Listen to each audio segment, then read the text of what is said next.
Cheers. Cheers. Good morning, everybody. Morning. It is Wednesday, right? It Oh, is. it feels weird. Memorial Day We're off week. today.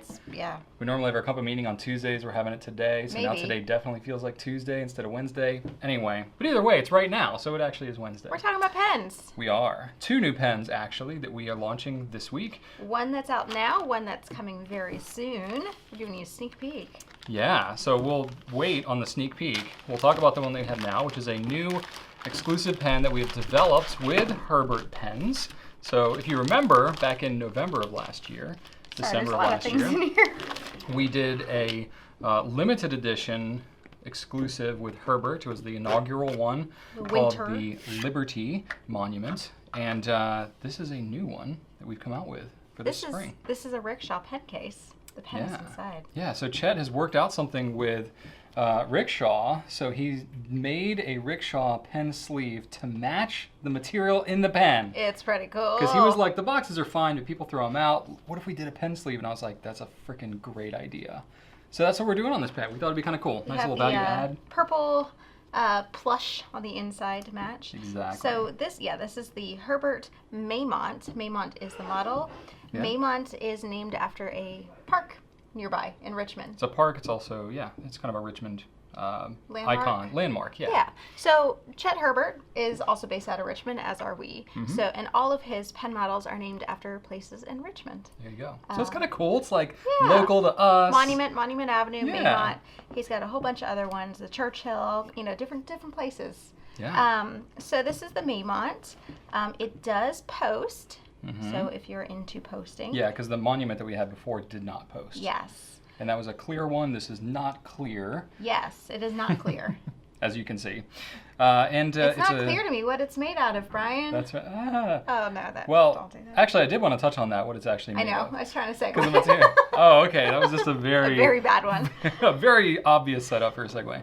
So this material is called alumilite. So it's basically, it's a casting resin that is a urethane resin, so as opposed to acrylic resin. Now we're getting into like different types of plastic, basically. Resin is really a fancy word for plastic. It is, but there's a lot of different types, and Yes. they serve different purposes.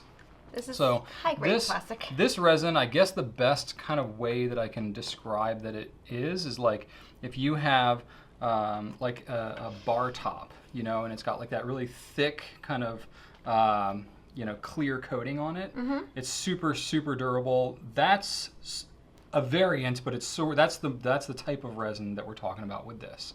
So it's not going to be as brittle as acrylic acetate is, which is what you usually see pen makers using. Mm-hmm. The reason that you don't see a lot of pens made out of this urethane resin, this alumilite, is because it is such a beast to polish, which is it's the most time-consuming part of the process, actually, in pen making for these independent pen makers, is the polishing time. But you get some awesome materials out of it, like Absolutely. very psychedelic, Oh yeah. So this one is a purple and a lime green, but there are some hints of blue kind of in between the swirls, and no two are exactly alike. So you're gonna get some that are more green, more purple, maybe a little more blue in there. And we named this Belladonna, which is a fancy name, or the scientific name, I guess, for the deadly, the poisonous nightshade plant. Yes. And we looked up some pictures, we're trying to think how do we name this thing? Kind of cosmic looking, little Mardi Gras-esque. So we're just Googling things that are lime green and purple and trying to find things, and we came It's across. got some blue in there too. Yeah, we came across a plant. We're like, that looks pretty accurate. Pretty spot on. It's not poisonous though, so don't worry about that. No, the pen itself is harmless. Yes. Yeah, but it's super durable too. Like one of the things Chet was really talking to me, because I was asking him more in depth. I was like, what do I tell people about this alumilite? Because honestly, it's a material I've worked with before, but we haven't really sold many pens out of it. And he was like, it's really, really hard to polish. It takes forever. But the polish lasts a really long time. Like he carries it around in his pocket with his keys for a couple of years, and it still looks like the day that he put it in there. So but you also get very, very durable. pen case. And you get the pen sleeve. So you'll be in good shape. Comes with a converter, 2 cartridges. Is it also eyedropperable? It is, yeah. Yes. So a little bit of silicone grease on the threads. The threads are pretty tight themselves, but a and little bit of long, silicone grease too. and you'll be in good shape to eyedropper that if you want a huge ink capacity. So this is a limited run, also out of 300. Mm-hmm. Yes. Yep. Yeah, so we're doing So more. More than the winner because it is a lower price. It is $195 for the pen, and it's less work than the last one. The last one, he did the paper ribbons, and he made that material from scratch, and it was very time-consuming. And a clear pen, polishing it from the inside out, too. Well, it's like twice as hard to polish because you're polishing two sides of it. So when you consider the value of the sleeve, too. It's pretty cool. It's a pretty good deal. Cool. Made by a local Richmonder. That's right. And Chet's coming up on the scene. Very kind of similar story to like Edison Pens, if you've heard of them. Bexley from years ago. Independent pen maker kind of making his rise in the ranks, if you will. So and I will happy to say, support him. 300 total. We don't have all 300 at the start. They're kind of being delivered throughout the next couple weeks. So if we do sell out, don't worry. We will have more. Until you see nope, we're done. Sorry, people. That's all, folks. Yep. But is that what we're going to post on the site? That's all, folks. Okay, so that's it for the Herbert. So that is available right now, and you can pick that up. The other one that we have not launched yet is a Stipula, and this is another kind of crazy, fantastic looking color. This is also a Goulet exclusive. I designed this one when we took our trip to Italy last September and visited the Stipula factory. I saw all kinds of materials, and I saw this rainbow PVD thing, and I was like, we have to use that in a pen. Like, we just have to. We do. Like, I keep coming back to it. I took a video, I took pictures. I was like, we got to make that into a pen. So we ended up using the Tocco Ferro. Technically, the model is the Venti Do. Yes. Tocco Ferro is kind of the secondary name of sorts, which means... nickname. Yeah. And Tocco Ferro means what? Knock on wood? It's like touch of iron. Touch of... Well... Which is the American equivalent of knock on wood. It's an Italian phrase that I was like, technically, means this one isn't similar. Yeah. It means to like give you good luck. Right. I was thinking, but unlike the other Tocco Ferros we have, this one isn't, the touch of iron in it. Right. Yeah. It does. It's not. Doesn't have so it's really just what's called a Venti Do. Yeah. So. What do they say? This PVD. No, it says Tocco Ferro. Yeah. This is confusing. Yeah. The PVD is an interesting process. I researched it a little bit. It gets very scientific very quickly, but essentially it's a plating process. It's a little more eco-friendly than electroplating, more durable, more scratch resistant. You can get some crazy cool colors.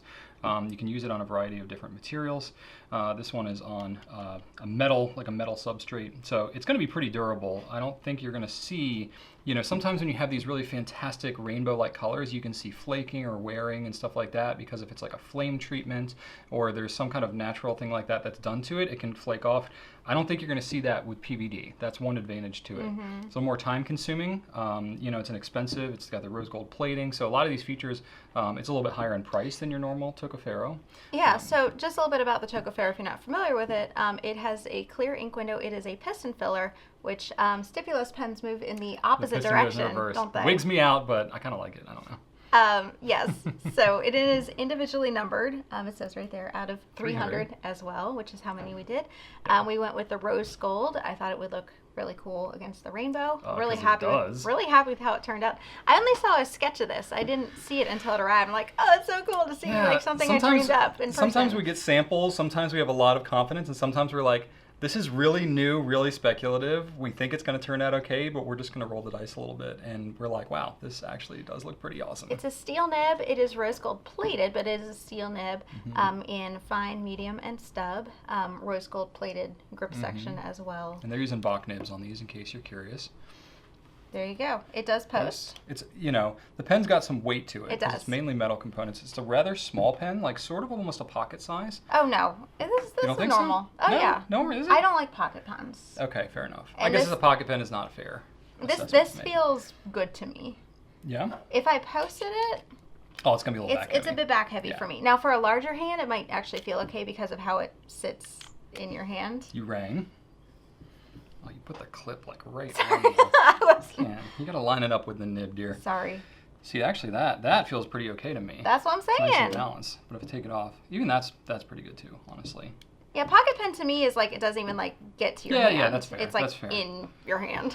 Well, I guess you're right. Okay, cool. So anyway, that is the pen. We're planning to launch that soon. Yeah. We might get it on Friday, we might not. Who knows? When the shipment hasn't arrived yet. We're taking a little bit of a gamble talking about it in advance because anything could happen. But the plan is hopefully in the next week to have these things live and on the site.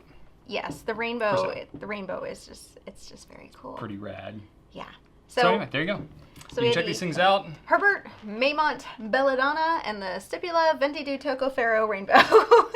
Both limited editions, out of 300, both available only at Goulet Pens. Awesome. Check it out. Be sure to like, comment, subscribe if you haven't already. Have a wonderful Wednesday. Thanks for watching, and Right on.